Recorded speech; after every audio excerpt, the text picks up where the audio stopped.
To disassemble and repair your Nokia Lumia 520, you will need a T4 Torx and small bladed screwdriver, and you'll need a plastic separation tool. You can use a guitar pick, plastic knife or your thumbnail.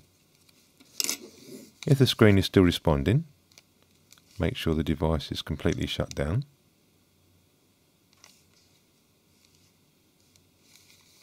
Remove the battery cover and take out the battery, micro SD memory card and the SIM card. Now we need to remove all the screws on the back. 5 of these screws are self-tapping.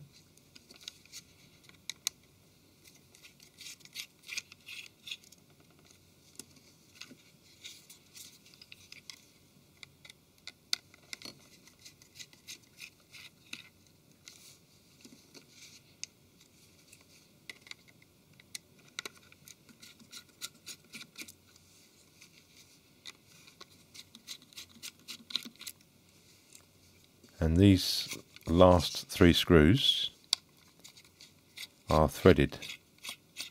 That's slightly different from the self-tapping ones.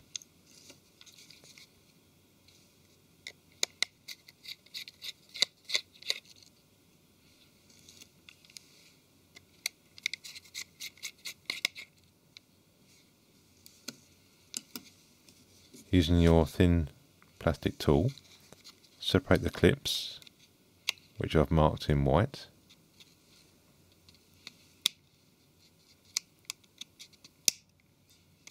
These are not too difficult to release.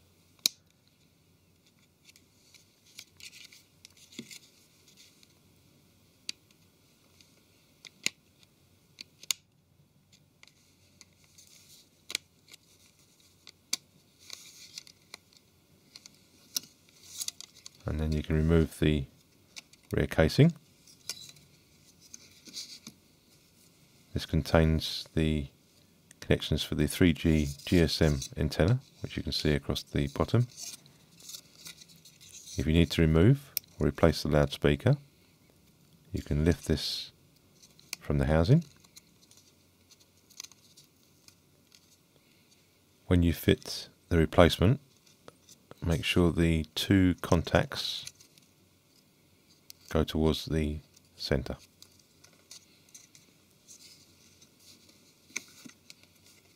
Now unplug 2 flex cables. This one's for the digitizer touchscreen,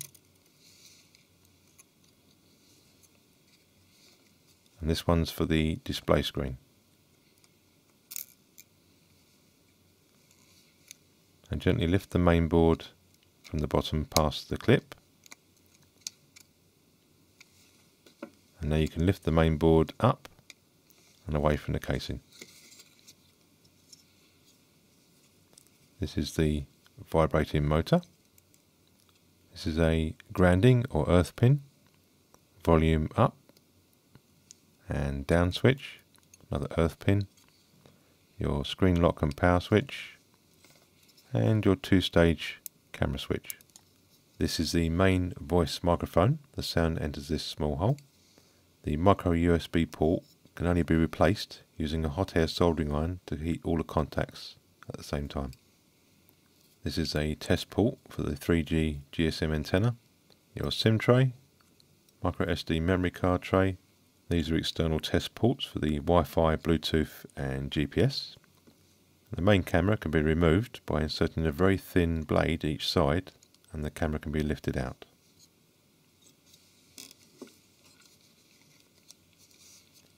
If you need to replace the main display, start by releasing 3 clips on this side. These are not too strong. Using a thin screwdriver, lift that screen frame away and gently separate the digitizer from the display. If you need to replace the display, lift it from this corner There's a very small amount of double-sided tape holding this in place, so it's not too difficult to remove.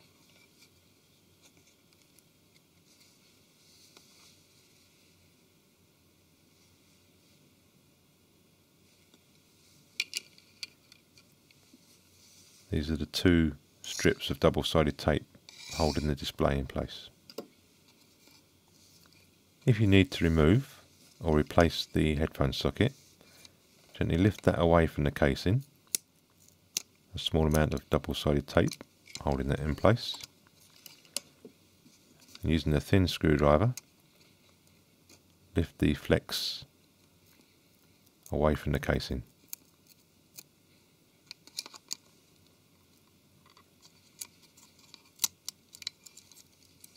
If you have a new headphone socket, remove any protective film from the double-sided tape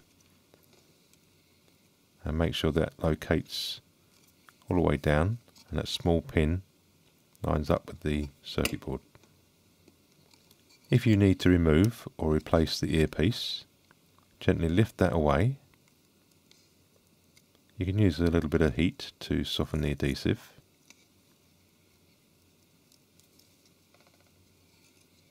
Hopefully the replacement will come with some fresh double-sided tape, and when you put it back, make sure the pins line up each end with the casing. If you are only replacing the display, you can place your new one into the casing, making sure you feed the cable through that hole. And make sure you remove any protective film from the screen before you put the digitizer back in place. If you have bought a new digitizer with the plastic frame, you'll need to remove the proximity sensor and exchange it over to your new one. Small amount of double-sided tape holding this in place. You can use some heat to make this a little bit easier.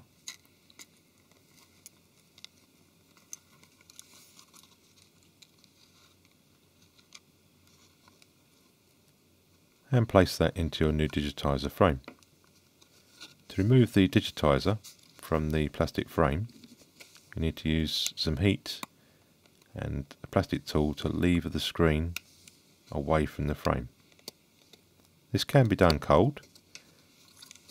If you use some heat from a fan heater, hairdryer, or here I have a hot air heat gun, it'll soften the adhesive and make it a bit easier. Try and get the temperature to between 60 and 70 C. Wearing some gloves so you don't burn your hands. Get the screen nice and hot, and using a plastic tool of some kind, gently lift the screen away from the frame.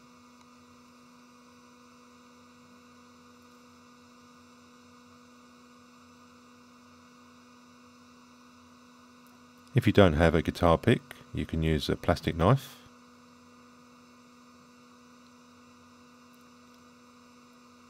Be careful, the screen frame is not very strong and it's quite easy to break. Don't bend the frame too much, or you will need to buy a new digitizer that comes with the frame.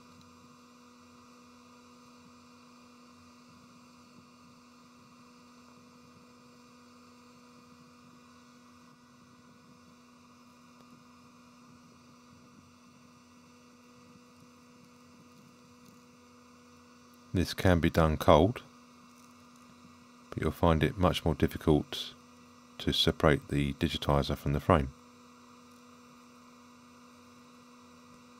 When you get to the bottom, take some extra care, as there's lots more adhesive that needs to be separated.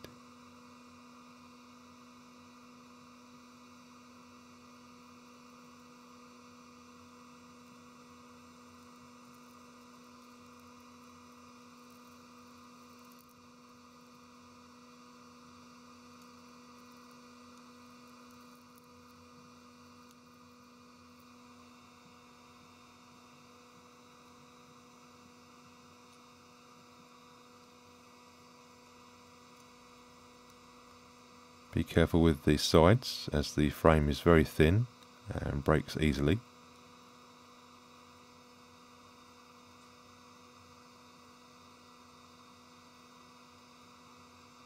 If the digitizer is shattered, you can place tape to prevent glass splinters from making a mess. And once it's separated, you can switch off your heat source. This is an original Nokia digitizer, which has this grey foam gasket to prevent dust getting between the screens.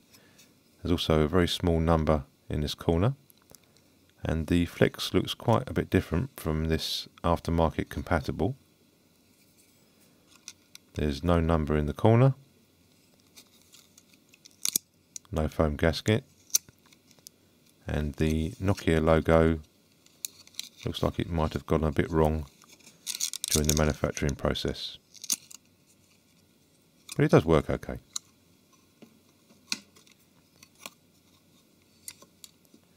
If you're lucky, you will be able to reuse the existing double-sided tape.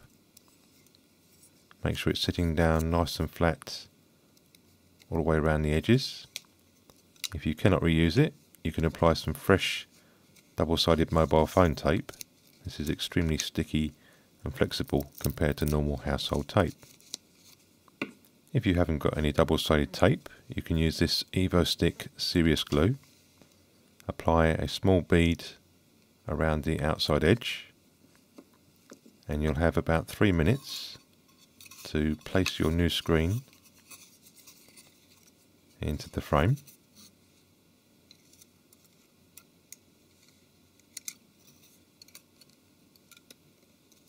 Making sure it sits nice and flush with the frame around the edges. And keep it under pressure for about an hour while the glue sets.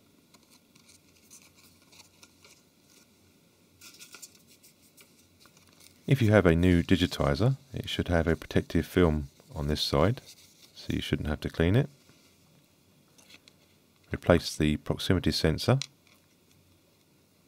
making sure it lines up with the small peg in the casing.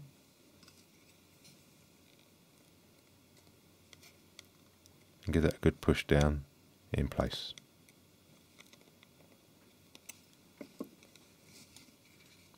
Make sure the display housing has the earpiece at the top. Clean off any dust or hair that might be on the display. Remove any protective film from the digitizer or the display, and bring that down, making sure all those clips locate on both sides.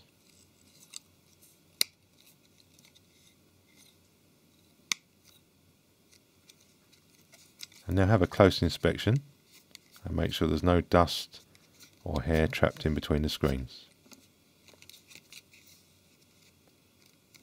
Once you're satisfied that's okay, you can replace the main board.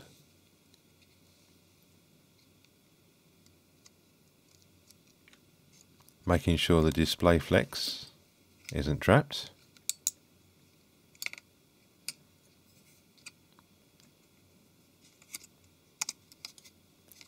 Push the main board down past the clips, making sure it's sitting down nice and flat and it's fully clipped in place.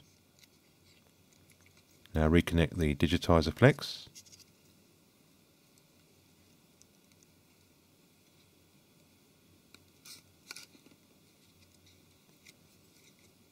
Plug in the display flex.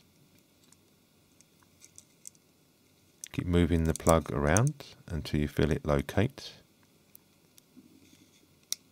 and snap in place.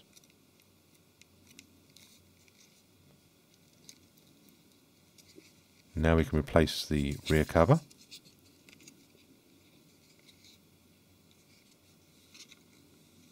Placing that over the USB port first.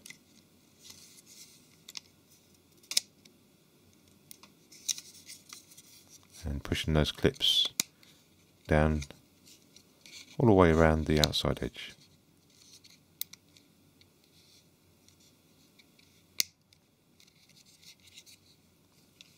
Replace all the screws.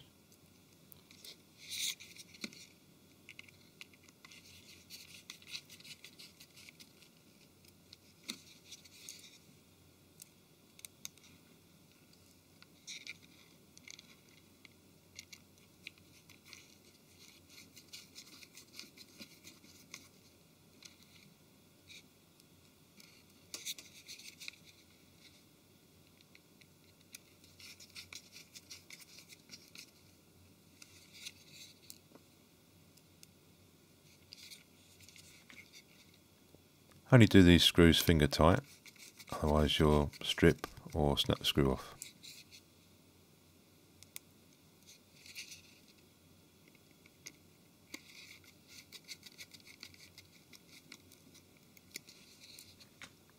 These last 3 screws are threaded.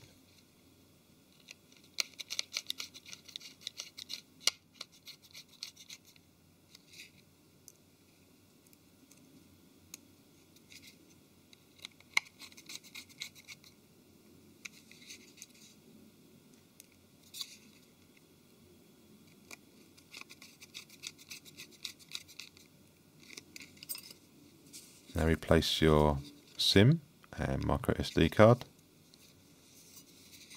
the battery, and finally the rear cover.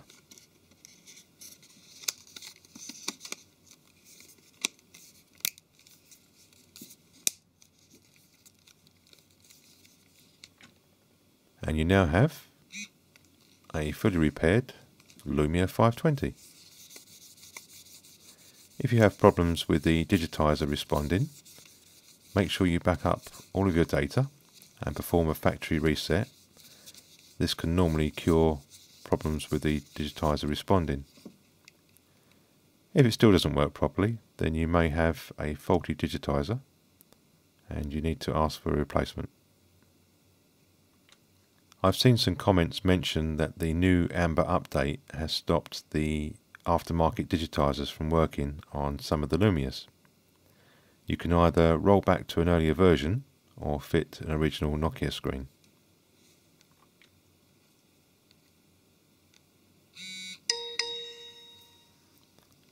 Thank you for watching. Please give me a thumbs up and subscribe, and I shall make some more.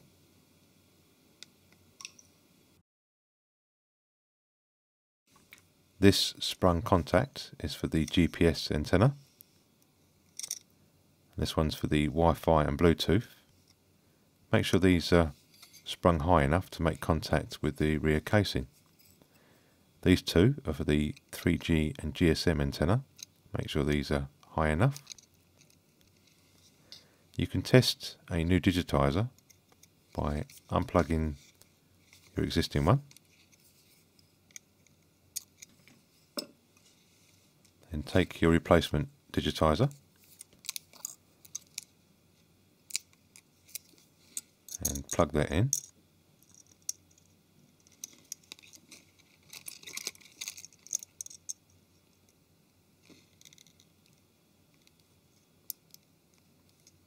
Now this is the tricky bit. You need to keep that pressed in and press the screen lock button.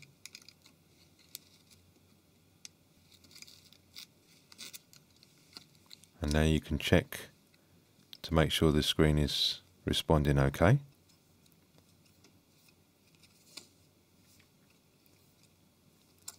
Once you're satisfied the screen is working okay, you can continue with the replacement.